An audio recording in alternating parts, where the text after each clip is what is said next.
Baik, Bapak Ibu, berikut tutorial untuk membuat histogram atau berupa grafik, khususnya untuk analisis statistik deskriptif.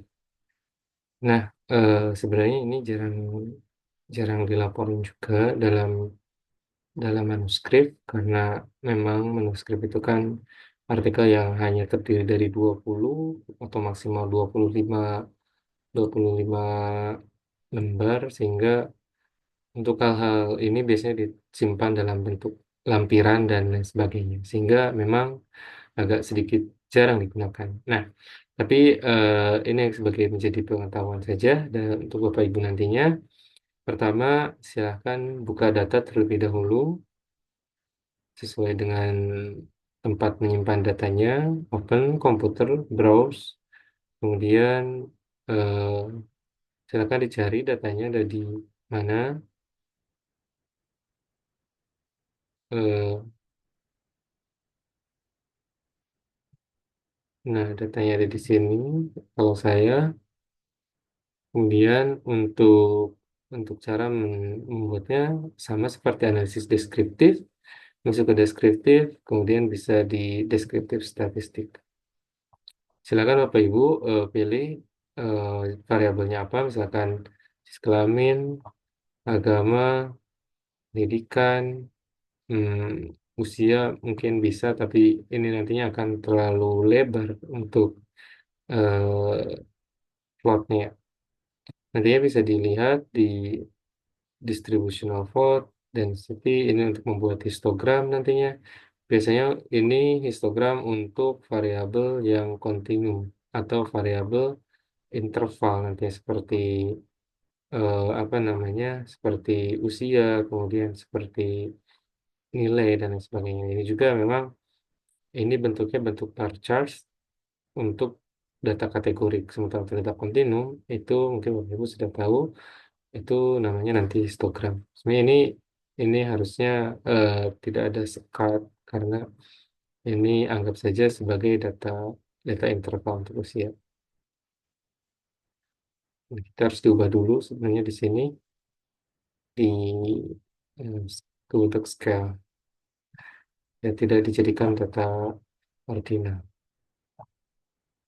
Nah, kurang lebih seperti itu Bapak Ibu. Nanti bisa juga di tabel, mungkin frekuensi untuk tabelnya, ggplot, pie chart, dan di area sini saja itu untuk apa namanya, untuk tabel-tabel yang mungkin nanti Bapak Ibu butuhkan di apa sesuai dengan kebutuhan masing-masing saja. Tapi ya memang ya biasanya jarang digunakan dan biasanya dilaporkan dalam bentuk tabel dia selain dalam bentuk grafik itu, karena dalam RPL diminta ya, ya kita bisa apa namanya, saya coba sediakan. Tapi memang ya sekali lagi itu kebutuhan dari tergantung dari apa yang diminta dari manuskripnya. Kemudian yang kedua, eh, kita akan pertemuan ini, Bapak Ibu akan berlatih mengenai uji beda atau t-test. Pertama, silakan buka lagi datanya Bapak Ibu ke data baru, kemudian di komputer, browse, dan datanya yang saya kasih di BOC itu uji T.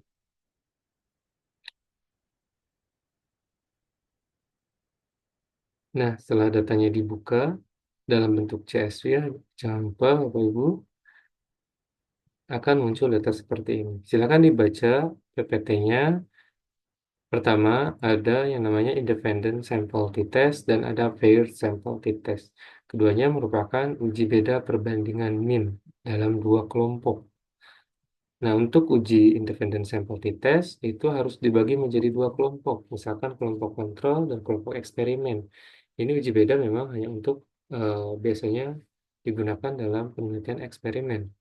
Independent sample t-test untuk membandingkan dua kelompok, dua min antar kelompok pada suatu skor tertentu. Misalkan penelitiannya itu kemampuan statistik misalkan. Dari kelas RFL ini saya bagi dua kelompok. Ada yang masuk kelompok eksperimen, ada yang masuk kelompok kontrol. Eksperimen berarti dikasih perlakuan. Perlakuannya apa? Misalkan perlakuannya menambah jam belajar selama 2 jam.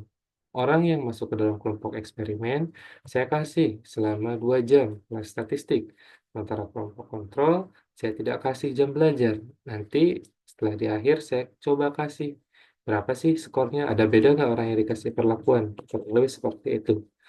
Nah, itu caranya bisa dilihat di independent sample t-test.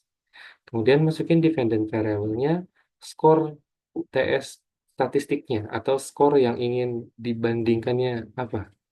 Di sini ada skor UTS. Kemudian nanti masukkan kelompok kontrol dan kelompok eksperimennya ke grouping variabel. Jangan lupa dicentang location parameter, confidence interval, effect size, effect size tidak, mohon maaf, descriptive, kemudian normality assumption. Nah, eh, saya lupa Bapak Ibu apakah sudah mendapatkan modul atau tidak. Kalau sudah, silakan dibuka modulnya ada atau tidak. Saya rasa kalau tidak ada, saya akan jelaskan sedikit. Biasanya yang dilaporkan adalah yang pertama, berapa min antar kelompok. Di sini, di paling bawah. Minnya adalah min kelompok kontrol 7,868. Min kelompok eksperimen sebesar 7,712. Berarti rata-rata nilai TS misalkan. Kelompok eksperimen adalah sebesar 7,7. Sementara kelompok kontrol nilainya 7,8 dengan standar deviasinya sekian. Berapa perbedaan minnya? Tinggal dikurangi kelompok kontrol dikurangi kelompok eksperimen. Hasilnya ada di atas di mean difference sebesar 0,157. Kalau negatif berarti kelompok eksperimen dikurangi kelompok kontrol. Misalkan kayak gitu. Ingat yang di atas dulu dikurangi yang bawah. Nanti dilihat berarti perbedaan minnya sebesar 0,157 poin. Nah, kemudian dilaporkan apakah signifikan tidak perbedaan minnya. Ternyata p-value-nya di atas 0,05, artinya itu tidak signifikan. Berarti perbedaan min kelompok kontrol dan kelompok eksperimen atau perlakuan yang diberikan pada kelompok eksperimen ternyata tidak berpengaruh signifikan karena tidak terjadi perbedaan yang signifikan. Perbedaan di sini 0,157 poin bisa jadi disebabkan hanya karena kebetulan saja, karena ini tidak signifikan seperti itu.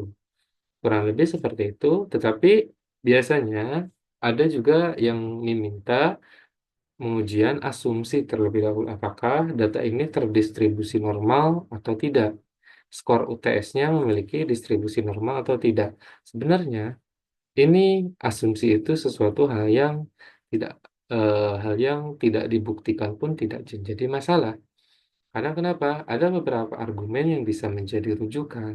Yang pertama, ketika sampelnya itu besar, dalam artian lebih dari 30, maka itu akan cenderung mengikuti eh, central limit teorema.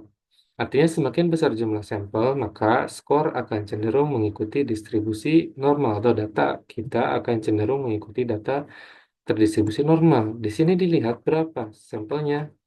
Kurang lebih ada 300 orang, 100 300 152 ditambah 163 itu kurang lebih 315 ya, 315. Sehingga ini kita anggap sebagai distribusi normal pun tidak ada masalah karena datanya besar.